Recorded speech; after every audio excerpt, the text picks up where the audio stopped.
से था और तो कान कान भी लाता।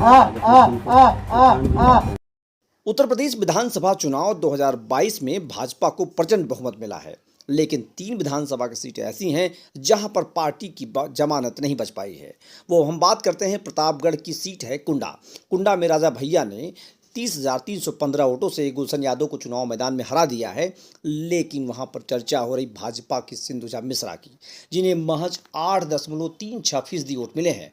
भाजपा उम्मीदवार के खाते में मात्र 16,347 वोट गए हैं, जो 2017 की तुलना में अगर देखा जाए तो 16.72% वोट मिले थे। उस चुनाव में राजा भैया को 69.32% वोट मिले थे। अब बात करते हैं भाजपा की इस स्थिति को देख करके। कहा जा रहा है कि भाजपा के यहाँ पर प्रत्याशी ने अपनी जमानत नहीं बचा पाई, भले ही उत्तर प्रदेश में भारतीय जनता पार्टी को बड़ी और प्रचंड बहुमत मिली हो।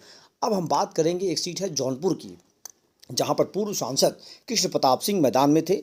वहां पर भी मल्हनी में भी वहां पर भाजपा की जमानत नहीं बच पाई है। 12 उम्मीदवार मैदान में थे। यहां पर मुख्य मुकाबला धनंजय सिंह बनाम लकी यादव था। धनंजय सिंह को मिला है 79,830 वोट, और वहीं अगर देखा जाए तो लकी यादव को मिला है 97,357 वोट। वहीं दूसरे स्थान पर धनंजय सिंह रहे हैं। तीसरे स्थान पर बसपा के शैलेंद्र यादव रहे हैं, जिन्हें मिला है 24,000 वोट। और बीजेपी के उम्मीदवार पूर्व जौनपुर के सांसद केपी सिंह को मिला है मात्र 18,319 वोट। यह कुल वोट का 8.0% ही रहा है। कृष्ण प्रताप यहां पर चौथे स्थान पर रहे और उनकी जमानत भी नहीं बच पाई। ये सीट काफ़ी चर्चा में रही, लेकिन यहां पर भी भाजपा को नुकसान हुआ। बलिया के रसड़ा की बात करते हैं, जहां पर बसपा के उमाशंकर सिंह को 87,000 से अधिक वोट मिले। वहीं सुभाषपा के महेंद्र को 81,000 वोट मिले। वो दूसरे स्थान पर है, लेकिन बसपा उम्मीदवार को 43.82% वोट मिले। वहीं सुभाषपा को 40.54% वोट मिला।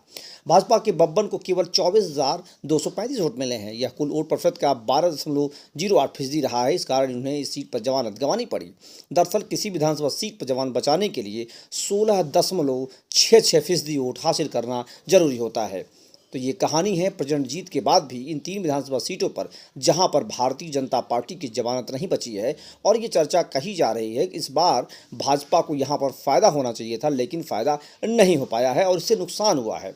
तो इन 3 विधानसभा सीटों पर भाजपा को जो नुकसान हुआ है वो कोई छोटी मोटी भरपाई नहीं है। इस पर भाजपा का चुनाव जीत करके आती है कभी तो उसे फ़ायदा होगा, लेकिन तीनों सीटों पर प्रचंड बहुमत के बाद भी, लहर के बाद भी यहाँ पर नुकसान हुआ है। तो चर्चा इसी बात की हो रही कि आखिर भारतीय जनता पार्टी मल्हनी, कुंडा और रसड़ा में कब अपनी खाता खोल पाएगी, या यहाँ पर रिकॉर्ड बनाना मुश्किल होगा। तमाम चीज़ों को लिए देखते रहिए पोल टॉक यूपी, जहां पर हम आपको लगातार अपडेट खबरें दे रहे हैं और बता रहे हैं यूपी में कहां पर पॉलिटिकल ड्रामा हो रहा है। धन्यवाद। जय हिंद, जय भारत।